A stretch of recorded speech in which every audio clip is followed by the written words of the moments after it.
दोस्तों, आज का जो हमारा विषय है वो ये है कि हमारे जनप्रतिनिधि कहाँ हैं, इस समय उनको कहाँ होना चाहिए। ये सवाल काफ़ी दिनों से सोशल मीडिया पे चल रहा है, लेकिन बहुत ही दबी ज़बान में। हालांकि ऐसा नहीं है कि सारे जनप्रतिनिधि अपने घरों बैठे हैं और कोई कुछ कर ही नहीं रहा है। कुछ जनप्रतिनिधि हमारे सक्रिय भी हैं, लेकिन वो पहले से सक्रिय हैं, वो स्वभावतः ही सक्रिय हैं। परंतु अधिकांश जनप्रतिनिधियों के पास इस समय कोई ऐसी विधि नहीं है जिससे वो एक तालमेल राज्य शासन, जिला प्रशासन और राष्ट्रीय स्तर पर कर पाएँ। उसके लिए मैं आपको उदाहरण देकर समझाता हूँ। आप उदाहरण लीजिए अमेरिका का। अमेरिका में डोनाल्ड ट्रंप की सरकार है जो रिपब्लिकन पार्टी से है, और उन्होंने एक टास्क फोर्स बनाई है। उस टास्क फोर्स में बहुत सारे डेमोक्रेट्स कांग्रेसमैन को भी शामिल किया है। कांग्रेसमैन हमारे जिस तरह संसद सदस्य होते हैं, वहाँ की संसद को कांग्रेस कहा जाता है। अब वहाँ चूँकि अध्यक्षीय शासन प्रणाली है, तो सारा काम राष्ट्रपति के हाथ में रहता है। तो राष्ट्रपति ने एक टास्क फोर्स बनाया है। उस टास्क फोर्स में बहुत सारी महत्वपूर्ण जिम्मेदारी डेमोक्रेट्स को भी सौंपी है। डेमोक्रेट्स जो हैं वो विपक्षी पार्टी के प्रतिनिधि हैं और रिपब्लिकन से डोनाल्ड ट्रंप स्वयं आते हैं। तो न केवल रिपब्लिकन बल्कि डेमोक्रेट्स को भी साथ में मिलाकर उन्होंने एक टास्क फोर्स बनाया है, जिसमें एक बहुत ही महत्वपूर्ण जिम्मेदारी भारतीय मूल के अमेरिकी नागरिक रो खन्ना को सौंपी है, जो सरकार को सुझाएंगे कि इस कोविड-19 की पैंडेमिक के समय उनको क्या क्या कदम उठाने चाहिए जिससे कि वो अमेरिका में इसके असर को कम से कम कर पाएँ। क्या ऐसी ही कोई व्यवस्था हमारे भारत में नहीं सोची जा सकती? मैं ये सवाल इसलिए कर रहा हूँ कि संयोगवश ये महामारी, जो कि विश्वव्यापी महामारी है, ये भारत में कम से कम 2 से ढाई महीने लेट आई है। तो हमारे पास पहले से विश्व में दूसरे जो देशों में काम हुआ उनके मॉडल्स मौजूद थे। हम वहाँ की खूबियों को लेकर और उनकी कमियों को छोड़ते हुए और हमारी भारतीय परिस्थितियों के अनुरूप जो ठीक हो उनको अपना सकते थे, उन मॉडल्स को अपना सकते थे। उनमें से एक मॉडल मैं ये भी समझता हूँ कि इस समय हमको पूरे देशवासियों को एक साथ एकजुट होकर काम करना चाहिए।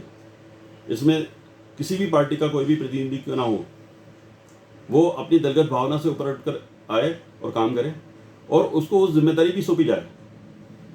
ये जिम्मेदारी ऊपर केंद्रीकृत व्यवस्था जो है वो नीचे लोगों को सौंपती है।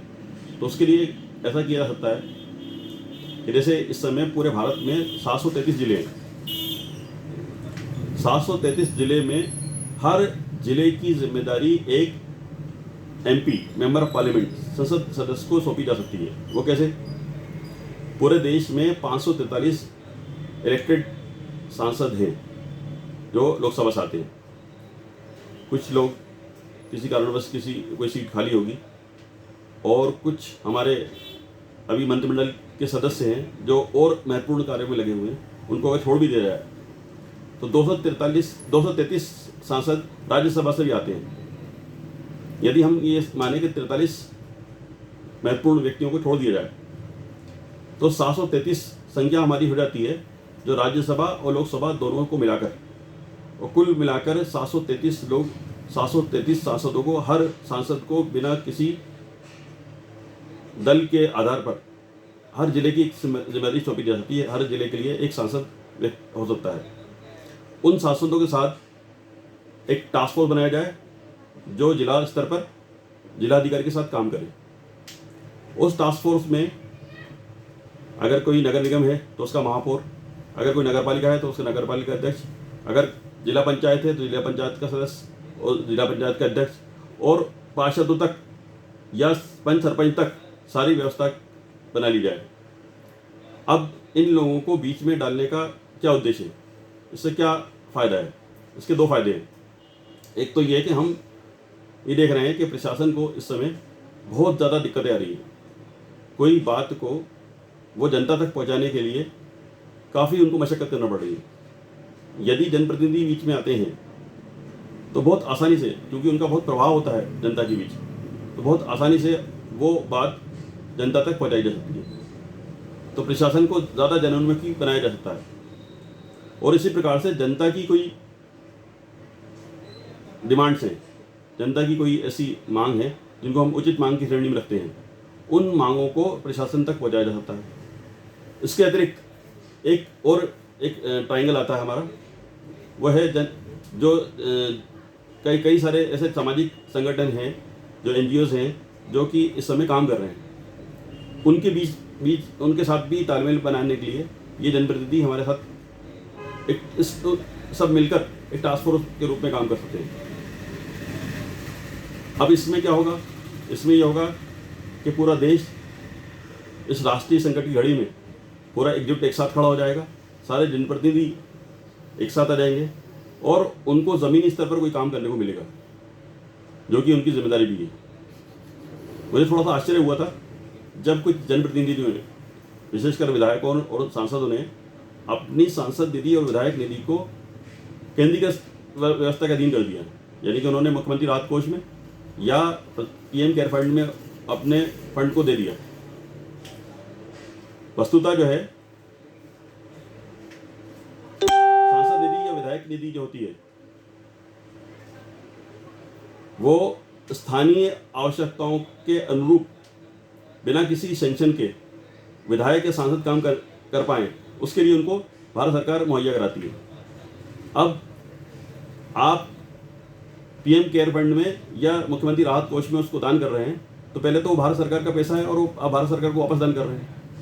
यदि आपको दान ही करना है तो आप जो है अपनी तनख्वाह में से दान कीजिए या किसी दूसरी अलग अलग काफ़ी सारे लोगों को जोड़िए और उनको प्रेरित कीजिए कि वो मुख्यमंत्री राहत कोष में या PM केयर फंड में दान करें।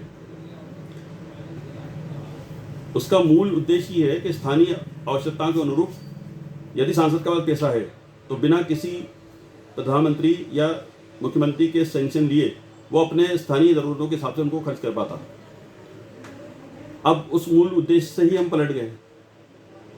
परंतु कुछ जिन लोगों ने वो राशि दान नहीं की है, उनके पास मौका है इस समय भी, जब हमने देखा है इस समय कि पूरा निम्न वर्ग, विशेष करके आपने मजदूरों का पलायन का स्थितियाँ देखी होंगी पूरे देश में, जगह जगह जो सोशल मीडिया पे काफ़ी खबरें इस विषय में आ रही हैं और उनकी भयावह स्थिति में वो लोग हैं। तो उन स्थितियों से बचाया जा सकता था अगर सामाजिक संगठनों के साथ ये जनप्रतिनिधि साथ में कार्य कर रहे होते हैं। अभी भी कुछ नहीं बिगड़ा है। अब निम्न वर्ग के बाद निम्न मध्यम वर्ग का नंबर आ गया है। अब बहुत हद तक कई प्रकार की घटनाएं निम्न मध्यम वर्ग की परिवारों तक पहुंच चुकी हैं, जहां पर उनके पास खाने पीने का कुछ साधन नहीं है या बहुत ज़्यादा दिक्कतों में वो लोग हैं। और यही धीरे धीरे करके अब मध्यम वर्ग और उच्च मध्यम वर्ग तक भी ये स्थितियाँ जाएंगी, क्योंकि हमें ये अभी पता नहीं है कि ये लॉकडाउन कब तक चलेगा या कब तक परिस्थितियाँ सामान्य होंगी। तो उन सब को ध्यान में रखते हुए अगर हम पूरे भारत के लोग एक साथ इकट्ठा होकर हमारे दलगत जो भी आपस में डिफरेंसेस हैं, मतभेद हैं, उनको एक तरफ रखकर एक साथ काम करें तो पूरे भारत में इस चुनौती से बहुत आसानी से पार पाया जा सकता है। दूसरा ये, आप ये समझ सकते हैं कि ये वीडियो बनाने का उद्देश्य कोई राजनीतिक होगा या कोई उद्देश्य की वजह से या कोई विरोध करने के कारण ये वीडियो मैं आपके सामने पेश कर रहा हूँ, तो नहीं, ऐसा नहीं है। वो ऐसा इसलिए नहीं है कि ये एक रचनात्मक सहयोग ही है जो हम सरकार को एक सकारात्मक सुझाव को देकर प्रस्तुत कर रहे हैं। हम समाधान का हिस्सा हैं, हम समाधान प्रस्तुत कर रहे हैं। यदि समाधान, अगर आपको लगता है कि समाधान अच्छा है, सरकार को उसको अपनाना चाहिए, तो आप इस विचार को आगे बढ़ाइए।